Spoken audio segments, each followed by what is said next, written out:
사랑하는 성도 여러분, 혹시 여러분은 지갑을 잃어버린 적이 있습니까? 지갑 안에 돈도 좀 들어있고 무엇보다도 온갖 카드들이 들어 있습니다. 마음이 어떨까요? 불안하기 짝이 없을 것입니다. 어디에서 잃어버렸나 생각도 하고 또 여기저기 전화도 해보고 지갑을 다시 찾을 때까지 안절부절하지 못할 것입니다.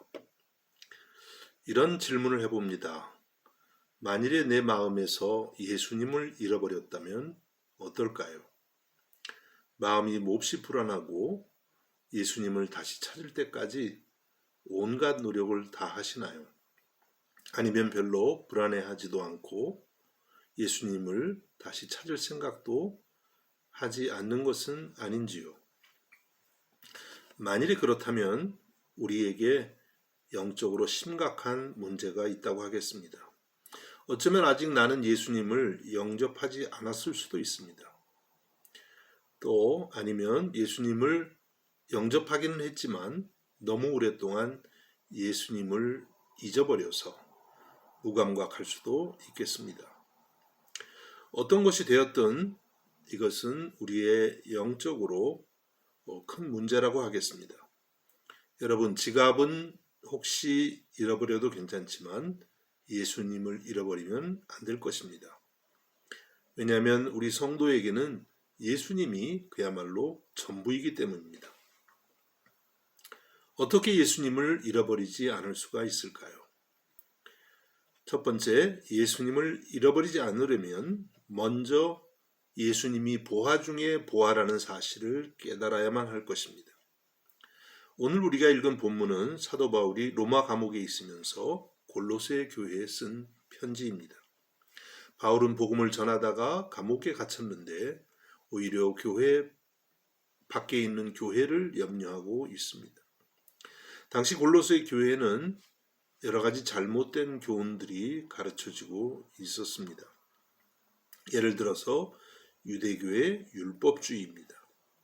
그들은 말하기를 우리가 구원을 얻으려면 예수님을 믿는 것뿐만 아니라 할례를 받아야 되고 또 유대교의 여러 가지 절기를 지켜야만 된다고 했습니다. 또 어떤 이들은 자신들은 남들이 경험하지 못한 특별한 지식을 갖고 있다고 자랑했습니다.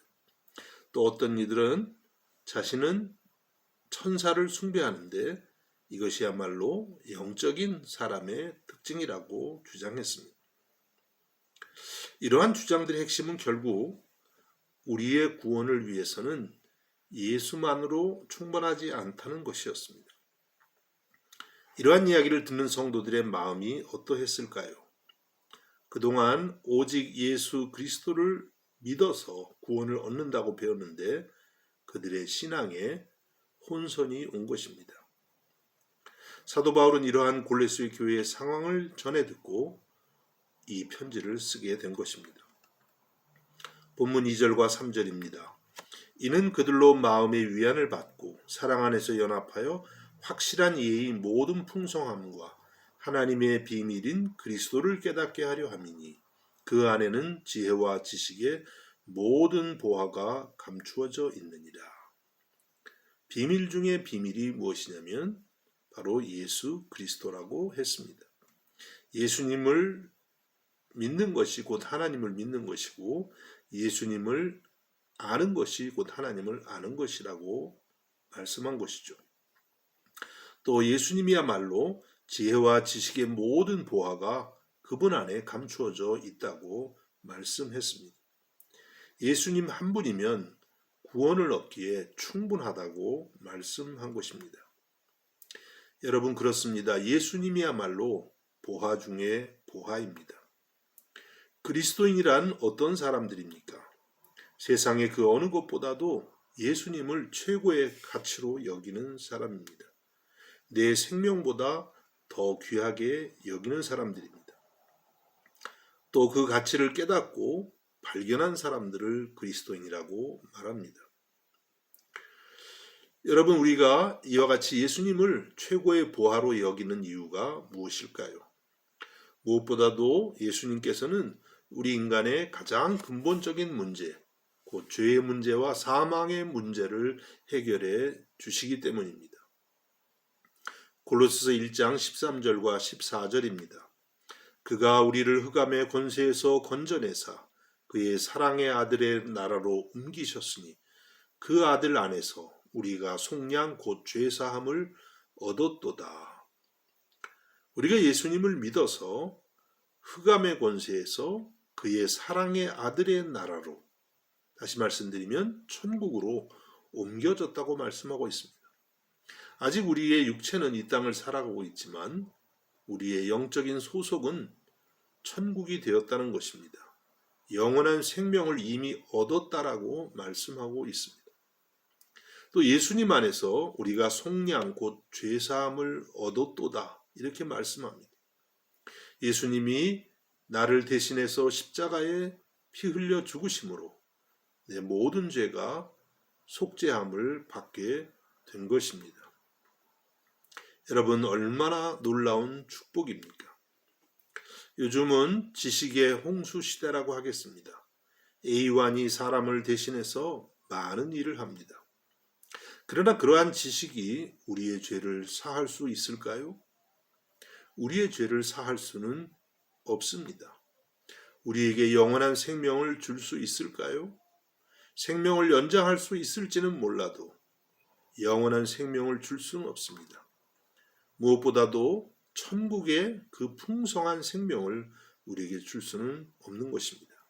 우리의 죄를 사해주고 영생을 얻게 하는 지혜와 지식은 오직 예수 그리스도 안에 있습니다. 그렇기에 예수님이야말로 우리에게 보화 중의 보화가 되는 것입니다. 여러분, 날마다 성령의 도우심을 통해서 예수님이 여러분 인생의 최고의 보화로 깨달아지는 은혜가 있기를 우리 주님의 이름으로 축복합니다. 두 번째는 예수님을 잃어버리지 않으려면 내게서 예수님을 빼앗아 가려는 요소들을 경계해야만 합니다. 말씀드린 것처럼 골로새 교회에는 성도들의 마음을 예수님으로부터 멀어지게 하려는 온갖 시도들이 있었습니다. 그들의 교훈은 예수님을 높이기보다는 인간의 의의를 부추기는 것이었습니다. 인간의 의의가 부추겨지면 어떻게 됩니까? 예수님의 은혜를 떠나게 되고 인간의 지혜와 인간의 의의를 자랑하게 되는 것이죠. 바울은 그러한 교훈을 경계하라고 말씀했습니다. 오늘 본문 4절에 보니까 내가 이것을 말함은 아무도 교묘한 말로 너희를 속이지 못하게 하려 함이니. 여러 가지 교묘한 말로 그럴듯한 말을 하지만 그러나 그 모든 것들이 예수님께 집중하지 못하게 하는 것이라고 말씀합니다. 그런 것을 경계하라고 말씀하고 있습니다.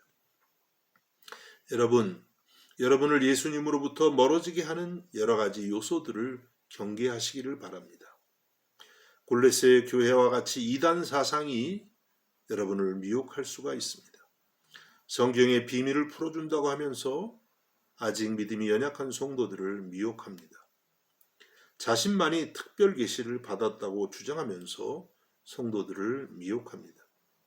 이러한 것을 따라가면 결국은 예수님을 잃어버리게 되고 이단에 빠지고 교주를 따르게 되는 것입니다.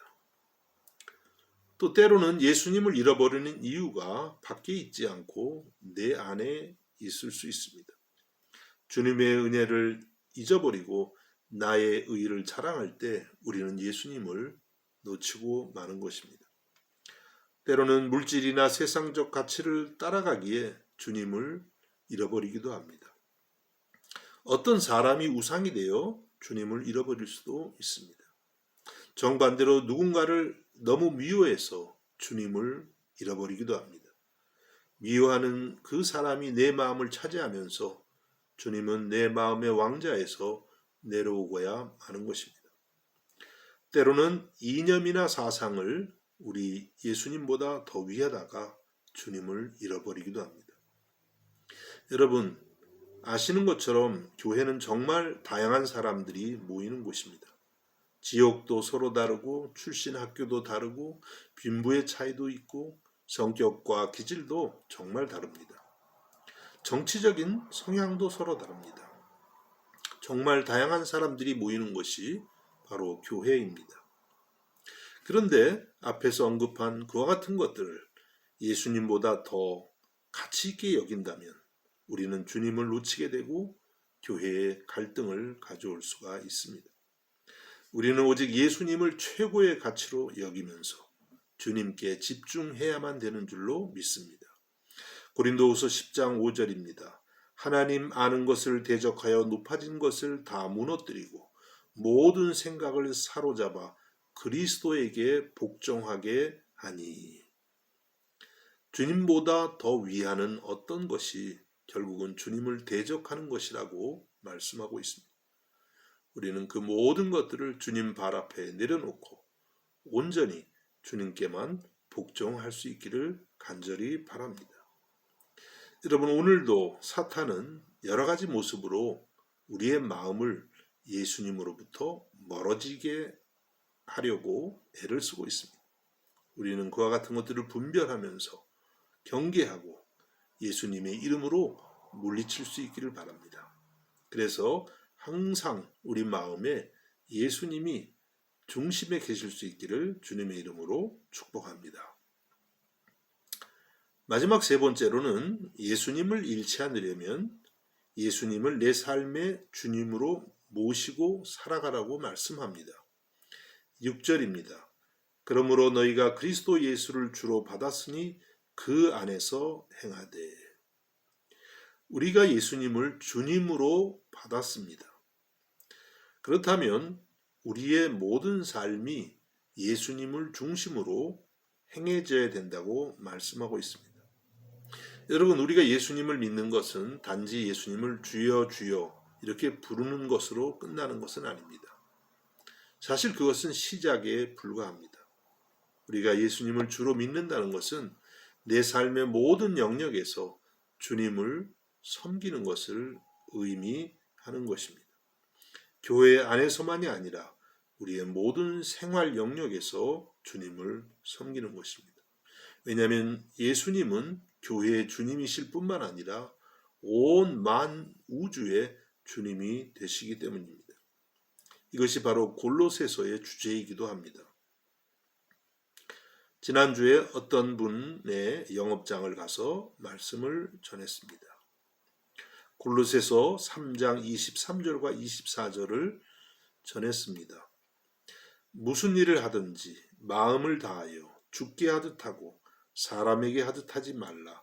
이는 기업의 상을 주께 받을 줄 아나니 너희는 주 그리스도를 섬기느니라. 무슨 일을 하든지 마음을 다하여 주님께 하듯 하라고 말씀하고 있습니다. 공부를 하든지 직장생활을 하든지 가정생활을 하든지 사업을 하든지 무슨 일을 하든지 그것을 통해서 주님을 섬기라고 말씀하고 있는 것입니다. 그래서 여러분, 우리는 똑같은 일을 하면서도 주님을 섬길 수도 있고 오히려 주님을 멀리할 수도 있습니다. 내가 하는 것을 주님께 드린다고 생각하면 주님과 가까워지는 것이고, 오직 나만을 위해서 한다고 하면 그 일을 통해서 주님과 더 멀어지고 마는 것입니다. 여러분, 예수님은 만유의 주님이 되십니다. 우리의 모든 삶의 영역에서 주님을 섬김으로 날마다 주님과 함께 할 수 있기를 간절히 바랍니다. 이제 마지막 7절에서 이렇게 말씀합니다. 그 안에 뿌리를 박으며 세움을 받아 교훈을 받은 대로 믿음에 굳게 서서 감사함을 넘치게 하라. 주님을 잃어버리지 않으려면 예수님 안에 우리의 신앙의 뿌리를 깊이 두라고 하십니다. 뿌리가 깊은 나무는 웬만한 기근이나 태풍에도 끄떡없습니다. 마찬가지로 예수님께 우리의 믿음을 깊이 뿌리내리게 되면 이단도 분별하게 되고 세상적인 것에 우리의 마음을 뺏기지 않게 된다는 것입니다. 여기에는 시간과 정성이 필요합니다. 나무도 뿌리를 깊이 내리려면 시간이 걸리고 또 많은 양분과 물과 햇빛도 필요합니다. 우리도 예수님께 뿌리를 내리려면 이와 같이 시간과 노력이 필요한 것입니다. 한순간에 되지 않습니다. 여러분, 만일에 집에서 식물을 키우는데 빨리 키우고 싶어서 날마다 물을 한 10리터씩 준다고 가정해 보십시오. 자라는 것이 아니라 금방 썩고 말 것입니다. 신앙도 성급히 자라고자 하면 이단에 빠지기가 쉽고 또 신비주의적인데 빠지기가 쉽습니다. 마찬가지로 우리의 믿음이 예수님께 뿌리를 내리려면 매일매일 하나님의 말씀을 꾸준히 읽고 묵상해야 됩니다. 날마다 내 마음에 예수님이 중심에 계시는지 확인하면서 어떻게 해서든지 주님을 내 마음의 왕자에 모시기를 힘써야 합니다. 그때에 주님께 뿌리를 내리는 그런 믿음이 되는 줄로 믿습니다. 그리고 교훈을 받은 대로 믿음에 굳게 서서 감사함을 넘치라고 하십니다. 여기서 교훈이란 예수 그리스도의 복음을 의미합니다. 예수님이 내 죄를 대신해서 십자가에 죽으시고 다시 사셔서 누구든지 예수님을 믿으면 하나님의 은혜로 구원을 얻는다는 복음을 의미합니다. 여러분, 이 복음을 우리가 진실로 믿을 때에 어떤 반응이 우리에게서 나오는 것입니까? 무엇보다도 감사가 나올 것입니다. 감사는 구원받은 자의 가장 기본적인 특징입니다. 이렇게 주님의 십자가 사랑에 날마다 감사할 때에 우리의 신앙은 예수님께 깊이 뿌리를 내리게 되는 줄로 믿습니다. 비록 현실적으로는 감사할 것이 별로 없는 것 같을지라도 주님의 십자가 사랑만 생각하면 감사할 수 있는 것입니다. 여러분, 이와 같은 감사가 늘 넘치는 성도들이 되시기를 간절히 바랍니다. 말씀을 맺습니다. 여러분, 예수님은 보화 중에 보화입니다. 이 세상 그 어떤 것과도 그 누구와도 비교할 수 없는 보화입니다. 여러분이 예수님을 믿고 예수님을 소유했다는 것은 모든 것을 소유했다는 의미입니다. 여러분, 이 보화를 결코 잃지 마시기를 바랍니다. 지갑은 혹시 잊어버릴 수 있지만 여러분 마음에서 예수님을 잃어버리지 마시기를 바랍니다. 물론 예수님은 저와 여러분을 결코 떠나지 않는다고 약속하셨습니다. 그러나 우리 편에서도 보화이신 예수님을 꼭 붙들 수 있기를 바랍니다. 더욱더 주님을 사모하고 더욱더 주님을 의지하시기를 바랍니다. 그리하여 세월이 갈수록 예수님이 보화 중에 보화로 깨달아지는 은혜가 있기를 우리 주님의 이름으로 축복합니다. 기도하겠습니다. 주님이 우리의 보화가 되심을 진심으로 감사드립니다. 세상의 그 어떤 곳보다, 세상의 그 누구보다도 귀하고 귀하신 보화인 줄로 믿습니다. 주님께서 우리의 모든 죄를 다 사해 주셨고 우리에게 영생을 주시며 하나님 아버지의 아들과 딸이 되게 해주셨사오니 감사드립니다. 놀라운 이 보화를 우리의 마음에 늘 간직하고 사랑하고 늘 주님과 동행하는 저희들이 되게 하여 주옵소서. 예수님의 이름으로 기도하옵나이다. 아멘.